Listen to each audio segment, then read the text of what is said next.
Hey there, all you beautiful Texans. Welcome back to the James Show. It's News Talk 820 WBAP, now on FM at 93.3. I know, good to see you too. How's it going? Well, we are now a full whole day into Decision 2024. Early voting has been going on. We are on day 2 now. And while yesterday had a bunch of lines, we're not expecting that to be the norm going forward. Congratulations for all of you who voted. You win the first game, as we call it in the Parker household. You know, your kid always wants to be first to touch the front door, sit in the front seat, first to finish. So congrats. For the rest of us, we need to get our butts out there and get our voices heard. I will be coming through with details throughout the show because we actually, these statistics that we have aren't a clear picture, but it's more of a picture than we've had thus far in what the turnout is going to look like for this year's election cycle.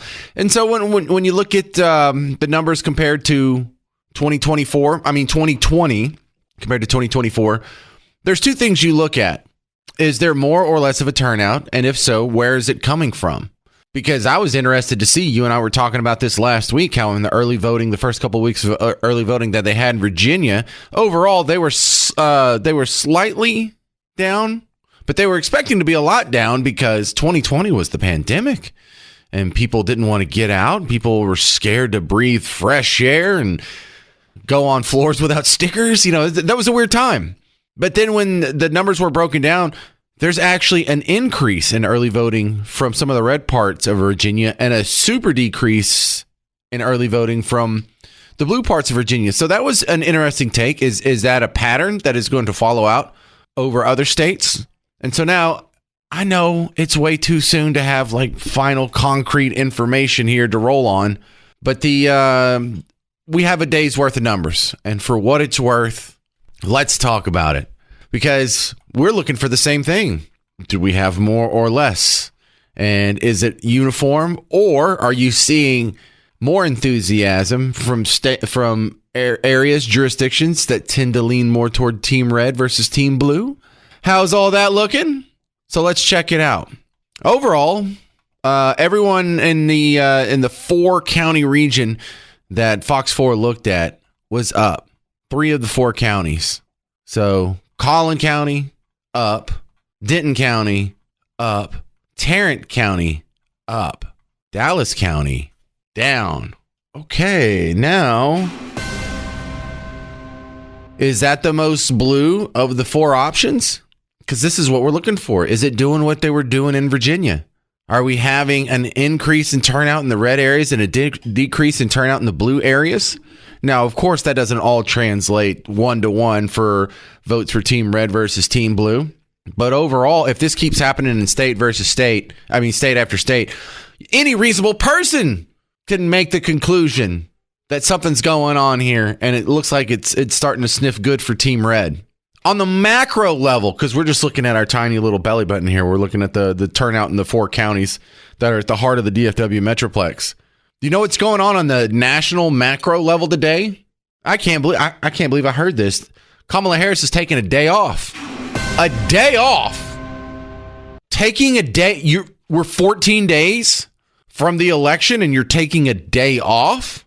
I know some candidates and there has been success in past election cycles, most notably 2020, by hiding your campaign, hiding your candidate, calling a lid early, taking days off, not being available. That worked in 2020, but this guy was a dementia patient. He was walking around just bumping into walls like a human Roomba.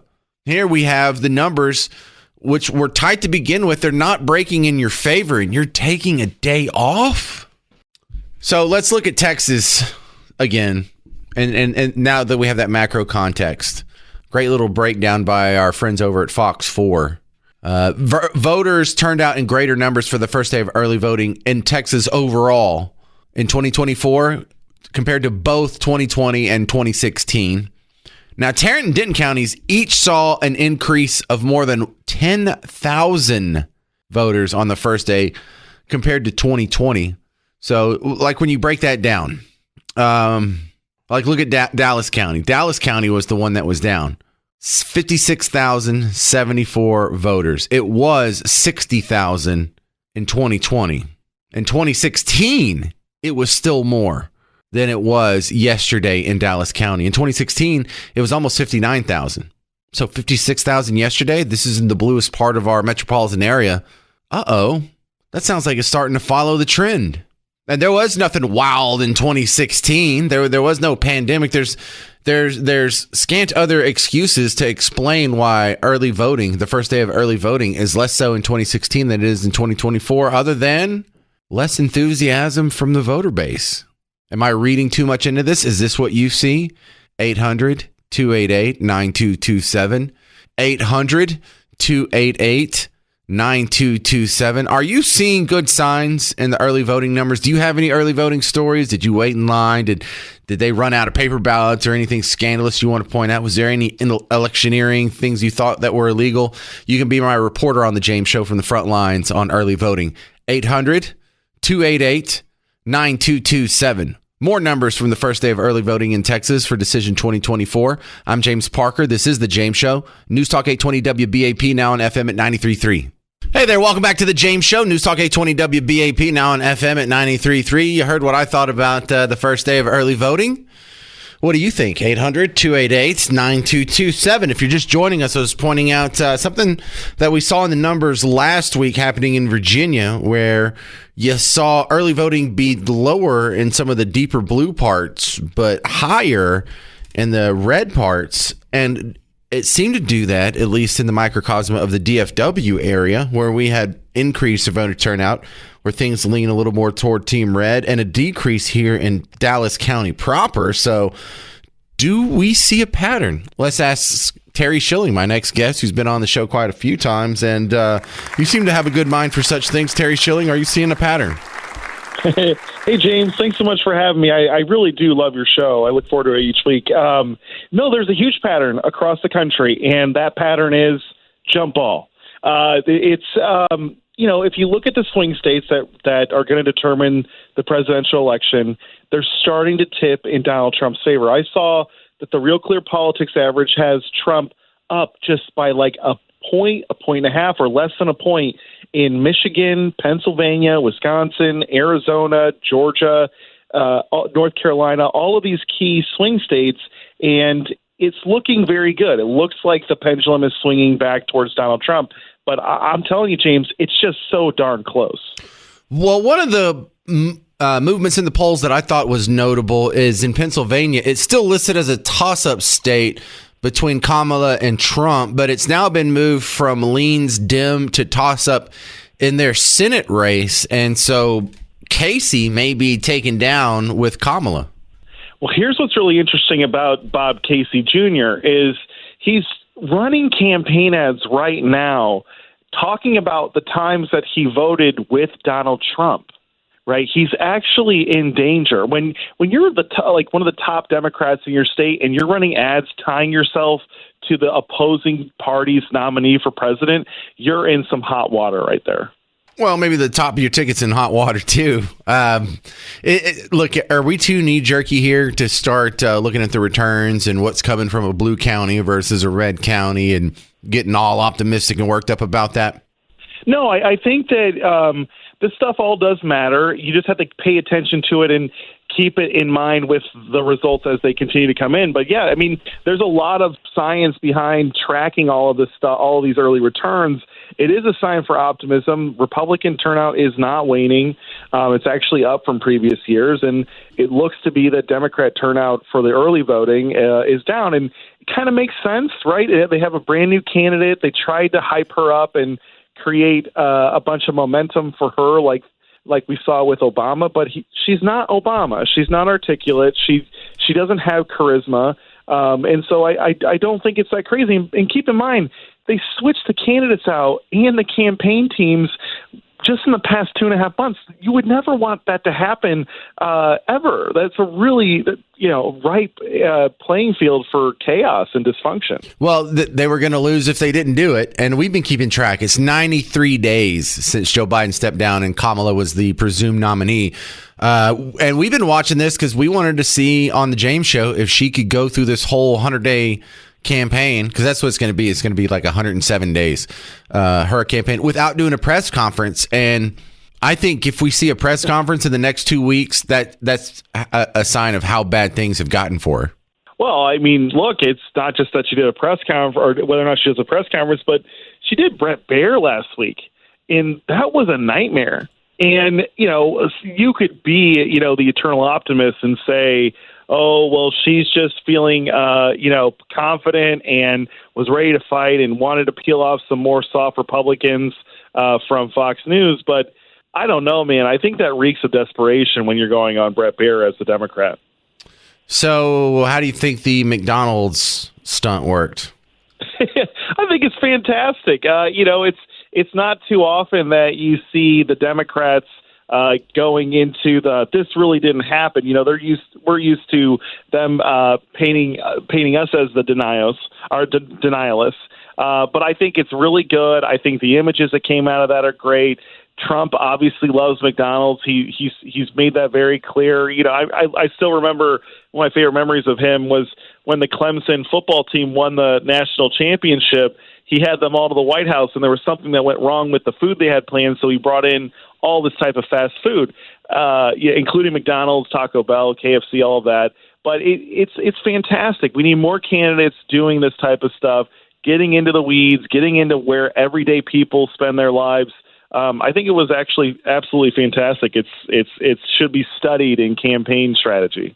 All right, Terry Schilling, talk about AmericanPrinciplesProject.org.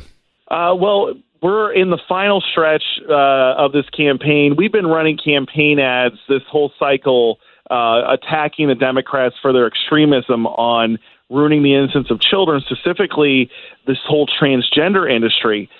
We've got Riley Gaines that's cut ads for us, and as well as Paula Scanlon. Paula Scanlon was a swimmer on the Penn swim team with Leah Thomas. So, Paul actually had to put up with this dude every single day for about a year and a half. It was terrible. But we're running ads like this in Pennsylvania and all the swing states, making sure that voters know just how extreme. And, James, I'll tell you, the New York Times ran an article last week, and you know how left-wing they are, but they ran an article last week talking about how powerful these messages are and these ads are, according to the Democrats' own research. Democrats study these ads and put them in focus groups, and these are some of the most powerful hits we have against Democrats, primarily because it makes them look nuts.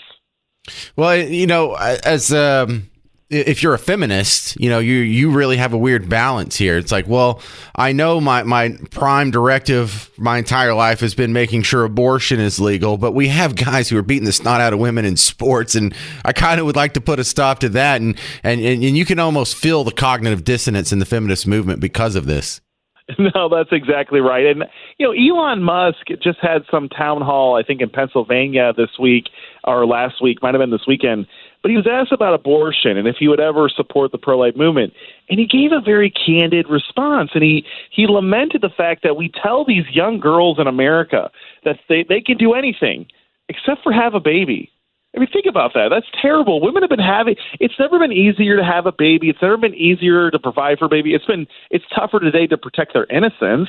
But when it comes to affording children and having government assistance, you have way more government assistance programs and ability to make money today than women did in 1860, or 1890 or 1910.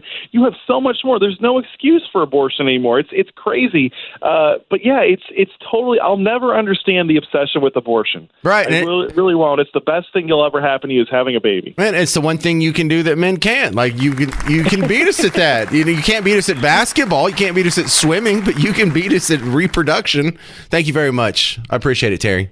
Thanks, James. Coming up next, we're going to talk to Coley Stimson from the Heritage Foundation. They have the real numbers on whether or not crime is up or down in America. And, that little fact check that happened from David Muir at the Trump-Harris debate, that's not really standing up too well to further scrutiny. Details coming up on The James Show. 800-288-9227. 800-288-9227. Why do you think Kamala took the day off? That's what we'll talk about after I talk to Coley Stimson next on The James Show. News Talk 820 WBAP, now on FM at 93.3. Sports fans, James Parker here now for the Prize Picks app. I bragged about my streak, how I was doing pretty good, and it ended this weekend, but that's all right. I'm still up. I'm ready to fight another day, and me and the Cowboys are going to look at some stats. That's all I'm going to do is pick a couple of players for my lineup and look at their stats. And then I guess if they're going to get more or less, that's it. And then you can turn a little bit of money into a lot of money. And look, if you're already going to be watching sports anyway, might as well throw like $5 on it, see what happens, add a little bit of spice to it. And just to make the pot a little sweeter, if you download the Prize Picks app and use my special promo code WBAP, with that first $5 play, I'll give you $50 in promo cash that you can actually play with and turn into real money. So, look, I'm not asking for much. A little bit of hard drive space on your phone, $5 for that first play. Use the promo code WBAP. So not only do you get $50 in promo cash, but I get credit for it. And we can all have a little bit of fun. And you can do this every single day with America's #1 daily fantasy sports app. Prize Picks. Run your game. Hey there, welcome to the James Show. News Talk 820 WBAP, now on FM at 93.3. Let's have a little chat here. I think you're going to enjoy this one. Kamala Harris took the day off. What? Why would you take the day off 14 days away from the biggest day of your entire life? How many times you get to run for president? Once. Well, unless you're Donald Trump, that's 3 times. But for most of us, it's 0 times. For the precious few that do get to be the nominee of their party, dude, you should be treating this like Eminem. You got one shot, one chance to seize it all. So what are you going to do? Are you going to take it? Are you going to take the day off? No, that's not what you don't take the day off. 14 days from an election, unless there's a catastrophe, unless you have to go to your mom's funeral, unless you have diarrhea. I don't know. What do you have? The COVID? So I start speculating. This is not a good place for people with my brain, because my brain can come up with stuff, man. If you don't give me the real reason, I know there's BS going on. Oh, my sick little brain just goes off. So let's have some fun with it. Why is Kamala Harris taking the day off? I am your host, James Parker. Thank you. Here's some theories on why Kamala Harris is taking the day off. There's a new season of Handmaid's Tale, and she wants to binge the whole thing. She probably, did they drop a new Handmaid's Tale? Because they would all... Yeah, of course. She probably co-wrote it. Here's another reason Kamala Harris had to take the day off. She's helping Tim refill all the tampon dispensers in the boys' bathrooms at the elementary schools in Minnesota. It's a little wordy, but it's a pretty good joke. She's up in the attic right now looking for her old name tag from McDonald's. That's why she took the day off. Why did Kamala Harris take the day off? Well, I think there was too much joy, and her joy doctor was warning that no human has ever had to endure that magnitude of joy, because there was so much joy, it was starting to get dangerous for her health. Joy. Why did Kamala Harris take the day off? Well, she's dipped in the polls with black men, so she's getting an early start on decorating for Kwanzaa. I think maybe that'll help. All right, Garrett wrote this next one. Why did Kamala Harris take the day off? Because Doug Emhoff gave her a black eye.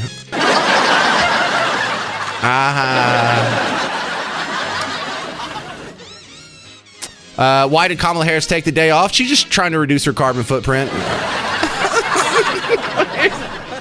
Finally. 14 days away from the election, why did Kamala Harris take the day off? She's playing pickleball. Oh, God, I'm so stupid. 800-288-9227, your guess on why Kamala Harris took the day off 2 weeks before an election. Man, that's shady, isn't it? Jack in Seagoville, why do you think Kamala Harris took the day off? Well, I think her poll numbers are tanking, and with that stupid gaffe, whatever made her say that the other day about Christianity,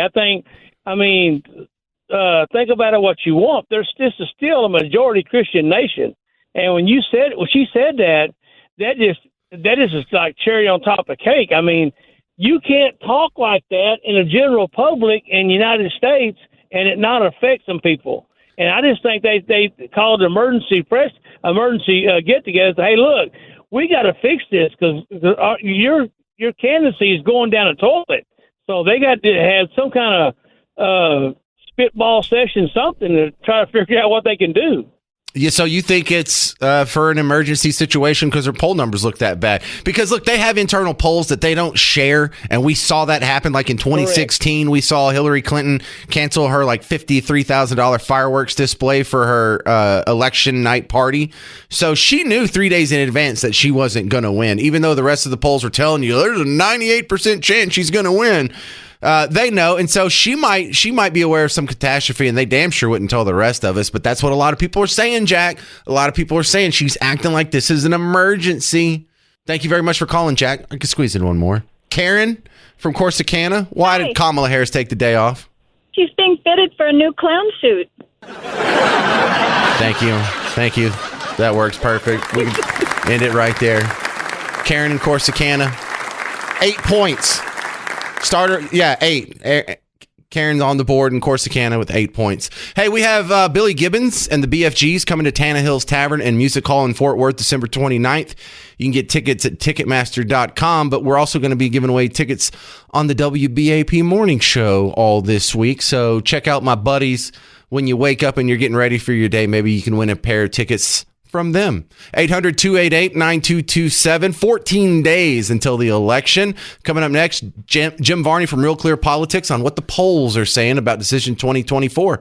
I'm James Parker. That's coming up on The James Show. News Talk 820 WBAP, now on FM at 93.3. Hey there, all you beautiful Texans. Welcome back to The James Show. It's News Talk 820 WBAP, now on FM at 93.3.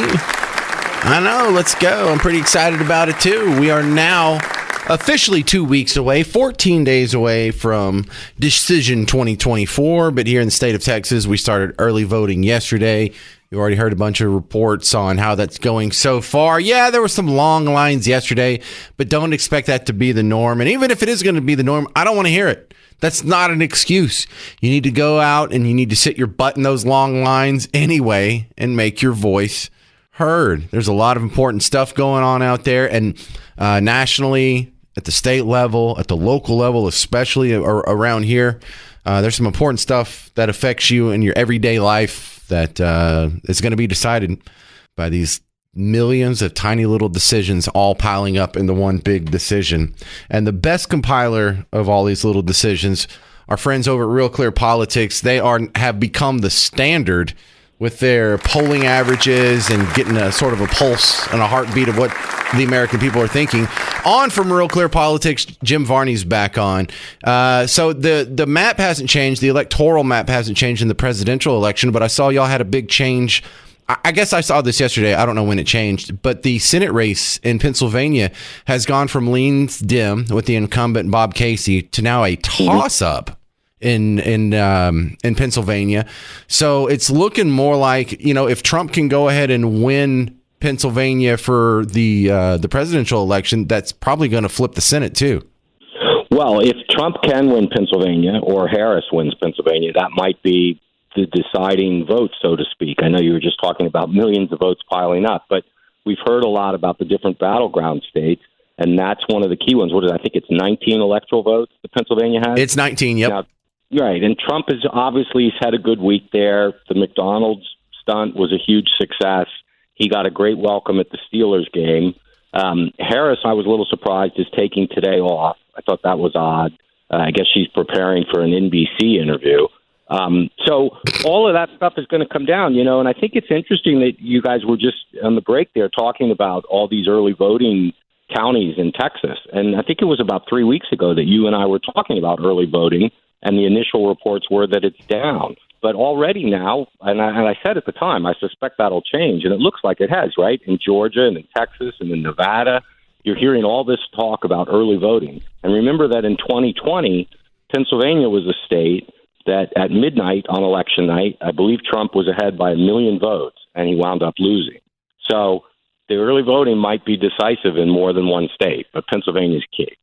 Yeah, well, early voting's down slightly, but when you break down the numbers, there's a more interesting, nuanced story to tell, because we were watching Virginia last week, and while overall the numbers are slightly down, they're way down in the blue counties around the D.C. suburbs, but Western Virginia, not West Virginia, but Western Virginia in the super hyper red counties, early voting was actually up a little bit. So we saw a similar pattern emerge here yesterday. We only have one day of numbers, and it's not broken down any finer than the county level. But the most blue county in our listening area, obviously Dallas County, their early voting numbers were down, but early voting was up in Tarrant County, Denton County, and Collin County.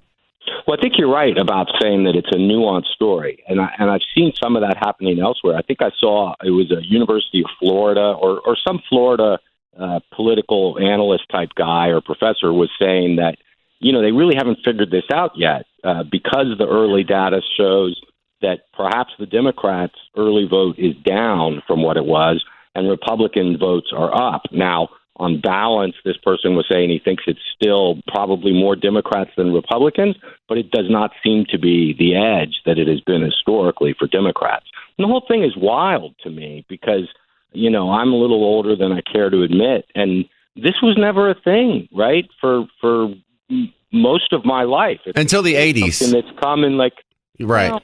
But you haven't. It hasn't been decisive, so to speak, until the last 10 years.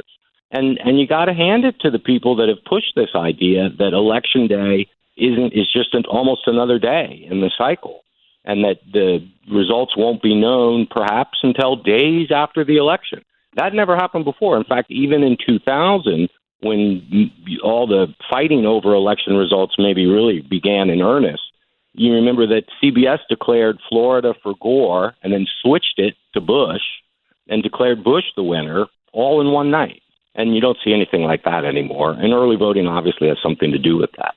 Agreed. Now, your latest column here on realclearinvestigations.com is something that hits me right in the feels. This stuff pisses me off like no other.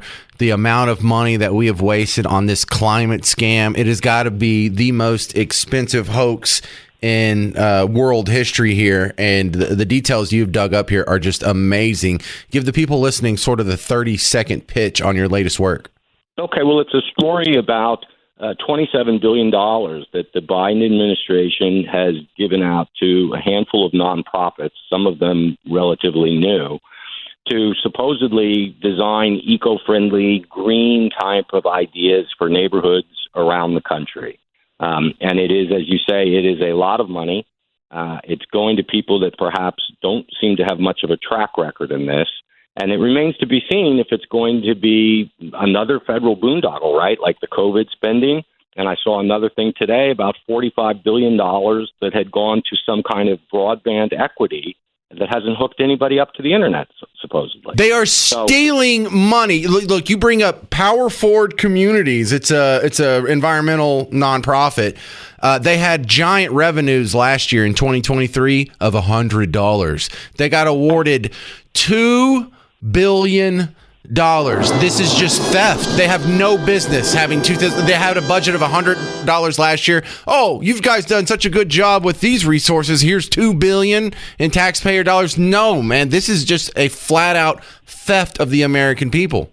Well, I mean, we just are reporting the facts, James, and I can understand how some people think that. There was another group that got its nonprofit status approved by the IRS in March, and 1 month later got billions of dollars. So that's a pretty quick turnaround to make a nonprofit rich. That's a theft. That's an absolute theft. Go check it out, realclearinvestigations.com. The author's work, James Varney. Thank you for being on the show again, bud. Thanks for having me, James. You got to find this. You got to find this Real Clear Investigations article. It's called Overnight Success.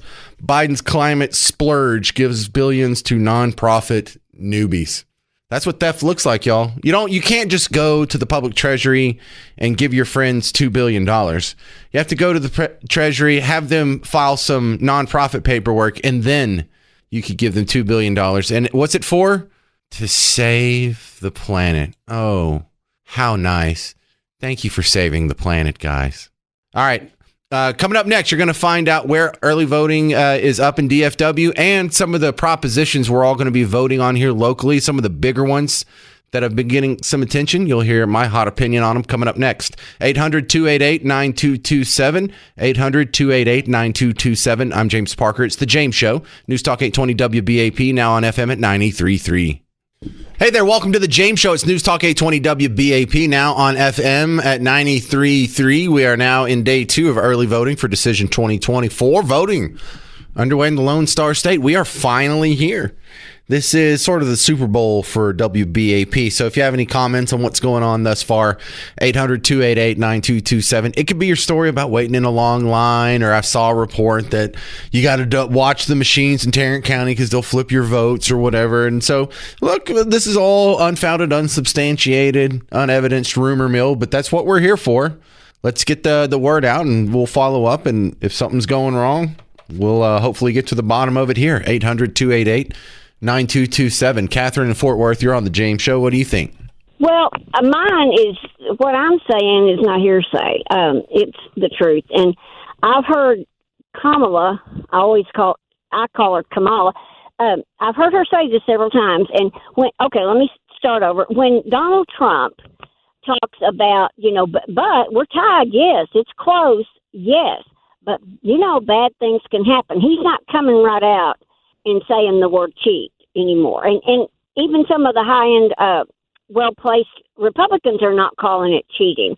They're just saying, well, unless something bad happens. Okay.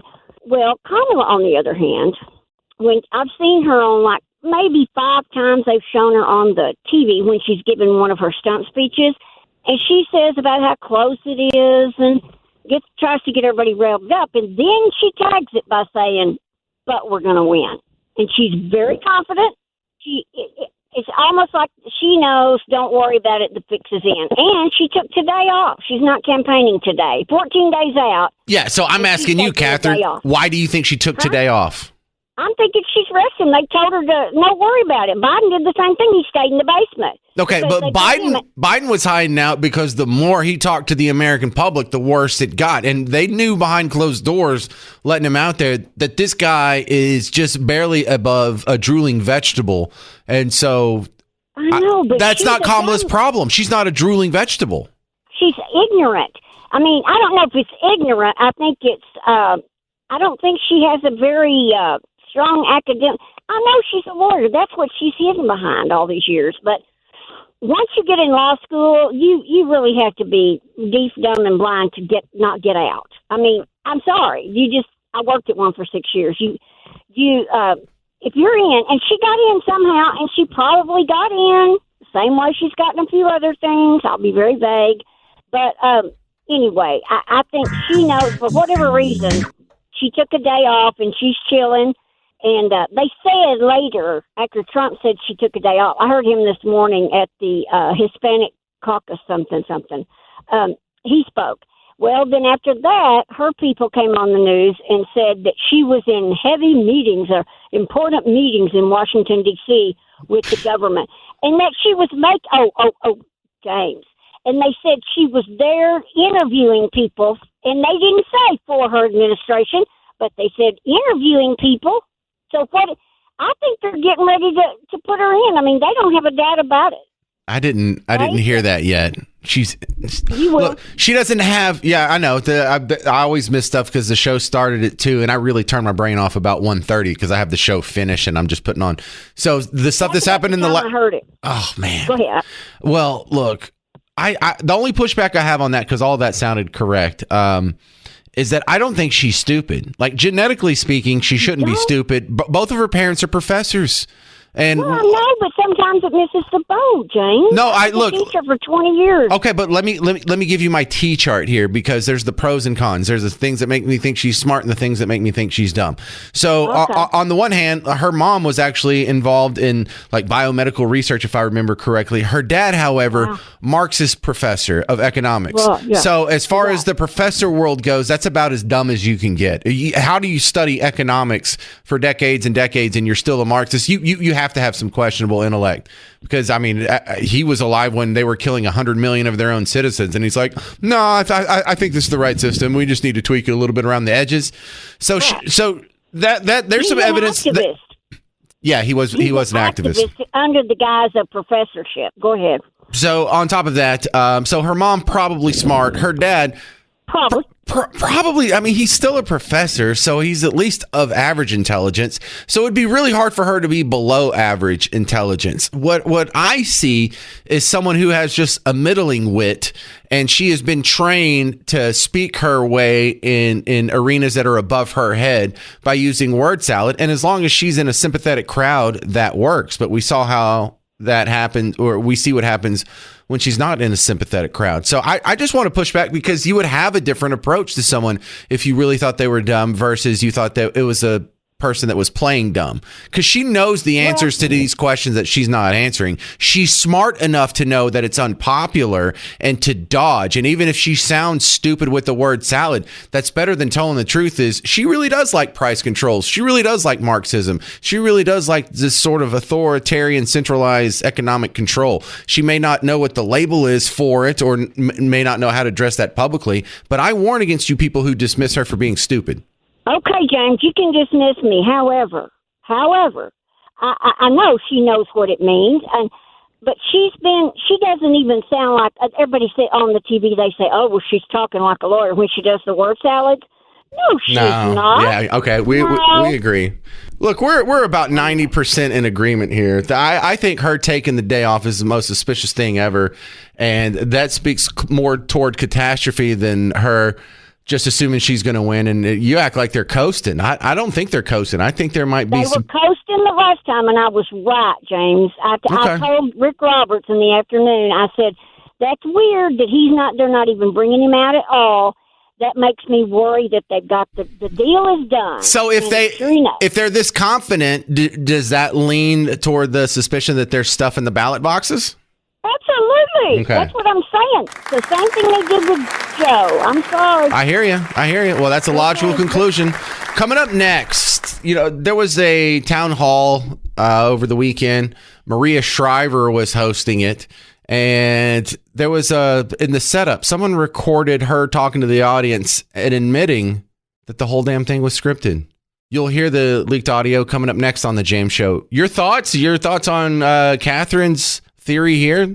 Fort Worth, the reason why they're taking the day off, they're confident because the fix is in. What do you think? 800-288-9227. I'm James Parker. It's the James Show. News Talk 820 WBAP, now on FM at 93.3. Hey there, all you beautiful Texans. Welcome back to the James Show. It's News Talk 820 WBAP, now on FM at 93.3. And we are in day 2 of early voting here in the great state of Texas, 14 days away from Election Day proper. And I'm trying to get some info from you on the front lines of early voting. What have you seen? Have you seen any shenanigans? We had reports of a guy in Rockwall who was saying he hit the box for Trump and it selected the box for Kamala. I love all these stories. Bring them in, because the only way they get away, if something bad is happening, the only way they get away with it is if you stay quiet. If it is some guy made a mistake and misinterpreted the data or is intentionally spreading a rumor, we'll get to the bottom of that too. But you got to tell me. 800-288-9227. Like Carl in Euless. Carl, you're next up on the James Show. Your reports on early voting. Hey, James, I really enjoy your show, first of all. It was easy. I mean, I was spotting out there 15 minutes before I got in and out. So where did you vote? Line, but the staff was great. They moved everybody along. Just regular machine voting, electronic machine voting. Slip your paper in, choose your candidate. It was very easy, very fast. Where did you vote? Euless. I mean, be more specific. Oh, is that the Senior Citizens Center? Okay. Senior Citizen Center. That's where they have all the voting there in Euless. So no shenanigans. Everything was fast. They didn't run out of ballots. You didn't hit a button and it selected something else. You got the all clear from Carl and Euless. Is that correct? Absolutely. Yes, sir. All right. I appreciate you being a James Show reporter today. Thank you, sir. Thank you. You've done yourself, your community, a little bit of a service. 800-288-9227 if you want to be a James Show reporter. Tell me about your experience with early voting. Now, though, one of my favorite guests, the great Debbie Schlussel, is back on the James Show. Debbie, here's what I want to talk to you about. We were speculating earlier on the show because Kamala took the day off. And if you're not suspicious about someone taking the day off 14 days before their presidential election, then you're not capable of critical thinking. So here's some of the guesses we came up with on the James Show about an hour ago. I know you weren't able to listen. My speculation was There's a new season of Handmaid's Tale that just came out on Hulu. She wants to binge the whole thing. I was thinking also she may have had to take the day off to go to Minnesota and help Tim refill all the tampon dispensers in the boys' bathrooms at elementary schools. Also, she may have taken the day off so she could go up in her attic and go through all the boxes, see if she can find her name tag from McDonald's. Just can you imagine her just up there for hours? Where's that damn name tag? This will save me so much grief. I think maybe she got a bad diagnosis from the joy doctor. Her campaign was causing too much joy. Like a human can't stomach this magnitude of joy, and it was becoming too dangerous for her, so she had to take a day off. Also, I was thinking she's dipping in the polls with black men, right, Debbie? So maybe to shore that up, she wanted to get an early start on decorating for Kwanzaa to shore up her black vote. Also, this was not a popular one, but this stayed on the list. There was speculation that maybe Doug Emhoff gave her a black eye. And I just, oh, no, yeah, I don't know. Oh, come on. What is it? Too soon?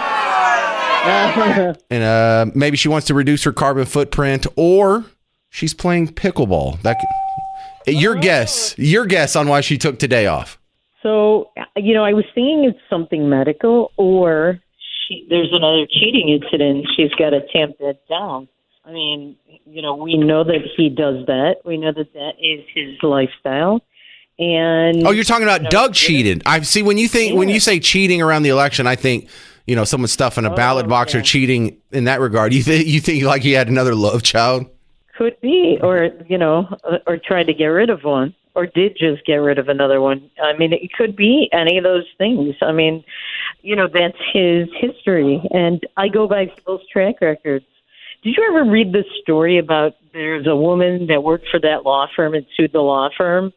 And a lot of the examples she gave. Are we talking about the Doug Emhoff law firm? Yeah. Okay. No, I don't know the story.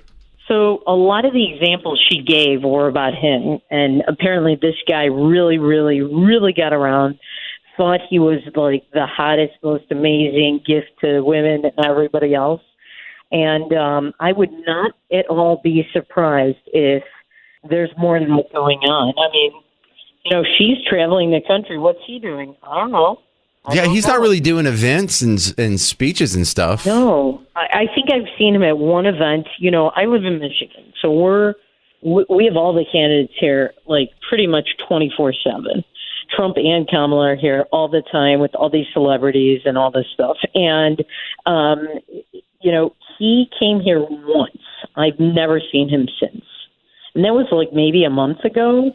So maybe he's doing secretary. Maybe. I know you're playing the laughter, but it could be. I would not put anything past that guy. Anything. All right. So, Debbie Schlussel, we are here in election 2024. Your thoughts on the McDonald's stunt over the weekend? So, I mean, I don't know if it got him anything. I mean, it was a smart stunt. I think it got him a lot of attention. And you kind of have to do those kinds of things towards the end of the election cycle because you want to get in the news. You want to remind people you're around and what you stand for. On the other hand, a lot of people know that it was staged, that this McDonald's was closed. I don't know if she ever worked there. I don't believe it because she never mentioned it before. I mean, I worked at Little Caesars Pizza when I went to University of Michigan. Everybody knows I did. All my friends know I've mentioned it. I've told people about it. So, I mean, if his point was to point out that she made this up, I don't know if it pointed that out. I don't know. It made people have the conversation, though. And the weird part about it is, Debbie, she didn't mention it in her books. She never mentioned it until recently. Right. And then when she was called out on it, she actually stopped mentioning it. And if the truth was on your side, I would run that into the ground. I would run proof. Would I. Yeah, I would be so like, would I. And not only that, but I can remember specifics about when I worked there. People hated me. They thought I was a privileged college girl. They made me clean the urinals. They didn't trust me with a lot of things because they thought I was not only a privileged college girl, but a stupid one, and that they're all smart. I remember the specifics like it was yesterday. I don't think she can tell you any specifics about what she did. Yeah, I can tell you what happened when I worked at Tower Records because there are no record stores anymore. I can remember the details. I don't think she has any details. Yeah, so we know the address, we know which store she was talking about, and a surrogate at one time, I think it was her sister, may have said that she worked the fry machine and the cashier. Sure she did. Yeah, well, it's like, whatever. All right, Debbie Schlussel, where do they find your work outside of the James Show? All right, so on Twitter at at Debbie Schlussel, or Twitter X, on Instagram at Real Debbie Schlussel, and on Facebook, Debbie S fan page. And if you don't know how to spell Schlussel, Google it. You'll find me. Debbie S. Well, the hard part about you is you have several accounts, because I think some of them have gotten blown out of the water. And True, but Elon Musk did restore me. So on Twitter, it's at Debbie Schlussel. I see it now. You got the original Debbie Schlussel. You didn't used to have this. I did. Wait, it went away and it came back. Right, but there are like 4 previous accounts and imposter accounts. What is this chicken scratch next to your name? What chicken scratch? Oh, that's my Hebrew name. Oh. I put that up there after October 7th. I didn't want to, I wanted to show my solidarity. All right. Well, I'm sorry. I thought I was translating the Septuagint. Thank you very That's right. There's a scripture joke. Thank you very much, Debbie Schlussel. Thank you. All right. Now I'm going to ask you, Scott in White Settlement, hang on, you'll be my next reporter. But I'm loving getting these reports from people who early voted. What did you see? Even if everything went smooth, I'd like to hear it. Where were you? How long was the line? How long did you wait? Was it a paper ballot? Was it a computer ballot? Did everything work fine? I had one sketchy report of a guy in Rockwall who said when he put his stylus on the Trump box, the Harris box turned on, and he had to go back and fix it and talk to a poll worker about it. I want your reports. 800-288-9227. We're going to keep an eye on early voting here next on The James Show. I'm James Parker. It's News Talk 820 WBAP, now on FM at 93.3. Hey there. Welcome back to The James Show. News Talk 820 WBAP, now on FM at 93.3. Sorry for the delay there. I was just dropping some fries for the drive-thru order. Scott Bairdell's back on The James Show. I bring him in whenever I have some questions on branding and marketing and whatnot. And the first thing I'd like to ask you about here, Scott, welcome back to the show, by the way. From the point of view of a guy who does branding for a living, how cool was that McDonald's stunt that he pulled this weekend? Of course it was a setup and it was just a campaign photo op or whatnot. But the discussion that was had afterwards, I think, did him a lot of good. It was brilliant, and it's on brand. We know he likes Big Macs. I mean, this is a man who's been a fast food aficionado for years, and it was a brilliant move. He's been doing a lot of memeable things, and he's been on some podcasts that have great listenership that politicians haven't been appearing on before. So, and Kamala has done some of that too. But a credit to them for really updating how they're campaigning in today's era.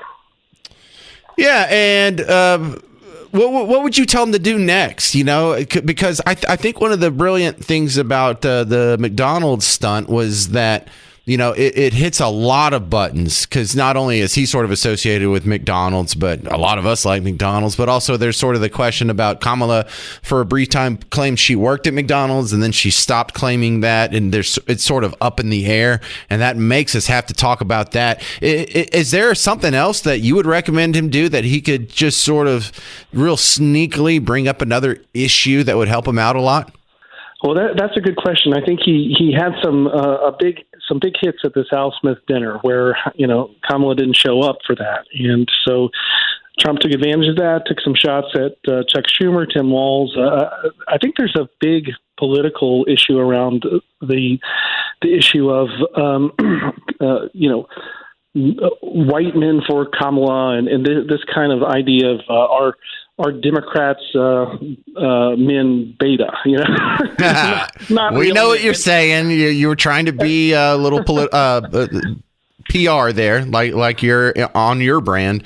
But no, that was what Trump was saying at this dinner. He was saying that about Walz. He was saying that about Schumer. So it's something that seems to be working for him. All right, so tell me about this giveaway from Elon Musk. This doesn't sound real. The headline says on NBC News, Elon Musk announces $1 million giveaway for voters who signed petition in battleground states. Everyone who signs a petition in a battleground state is going to get $1 million. That doesn't sound right. For one thing, I don't think that's illegal. But another thing, the math isn't working out. What's the truth behind this story? Well, it's an open question about whether it's illegal. You know, he's given out a couple of these $1 million prizes, I think, so far. Not everybody's getting it, but it's a contest where you can get it if you sign this petition supporting the First and Second Amendment. Say you're going to vote. Of course, the first two people that won it had already voted. So if the idea was to encourage people to vote, they'd already done it. But there are questions as to whether people are essentially being paid to vote one way. Do you think Elon Musk cares? What is he going to do? Be fined? Is there a fine he cares about? He's not going to jail. He's someone who knows. Well, you're talking about Trump and McDonald's. Trump has always known how to get publicity, good or bad, and Elon Musk is kind of cut from that same cloth, or he certainly has been lately. The amount of attention he's getting is crazy. It's a lot. All right, Scott Baradell, talk about what you do outside of WBAP. Well, I have a PR and marketing firm called Idea Grove. So you go to ideagrove.com, and that's where you can find us. Easy enough. Thank you very much for your time, Scott. Appreciate you being on the James Show again. Thank you. Yeah, I don't know if that's necessarily legal. Like when I see the reports on it, this is a story where I do not expect to ever get a straight report. Fox News is going to have their spin on it. NBC obviously has their spin on it. And when you read two stories or two different versions of the same story from different platforms, that's where I just want to throw up my hands and be like, screw it. I'm not even going to get to the bottom of this. I don't trust either one of you guys. But this whole Elon Musk story, I'm also working under the premise that if it upsets them that bad, it's probably a good thing, right? If they're complaining about it, you might be over the target there. So I'll keep an eye on that. And look, I love the point that Scott was making too. Even if it is illegal, what is it? Is it jail time or is it a fine? Because if it's a fine, then whoop-de-doo.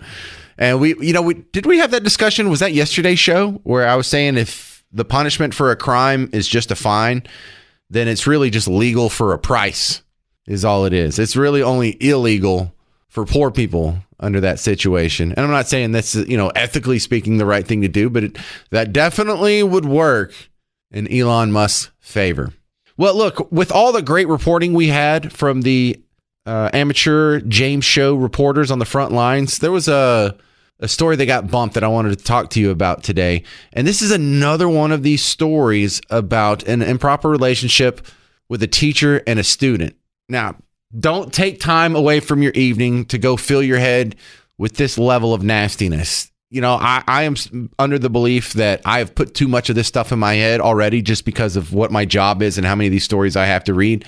But I'm starting to lean more toward, when we see these car wrecks, you have a tendency to want to look at it. If there's a train wreck, you want to look at it. I'm starting to think we need to stop reading these stories and putting this stuff in our head.